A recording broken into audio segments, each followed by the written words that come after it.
ای جگرگوشه کیست دم سازد، با جگر حرف می زند سازت.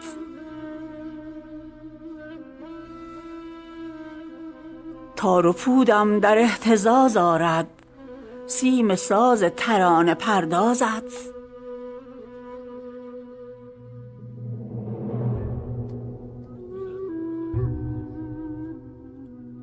حیف نای فرشتگانم نیست، تا کنم ساز دل هم آوازت.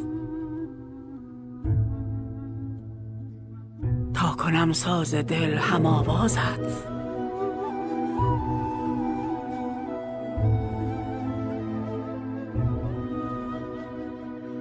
وای از این مرغ عاشق زخمی، که بنالد به زخمه سازت.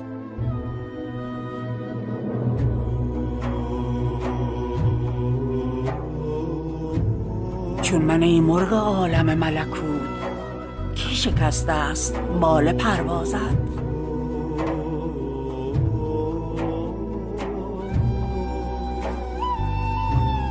شور فرهاد و عشوه شیرین، زنده کردی به شور و شهنازت.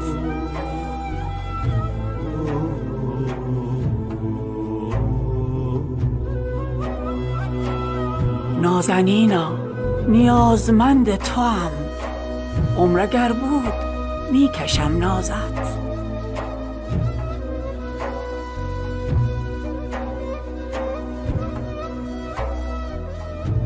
سوز و سازت به اشک من ماند، که کشد پرده از رخ رازت.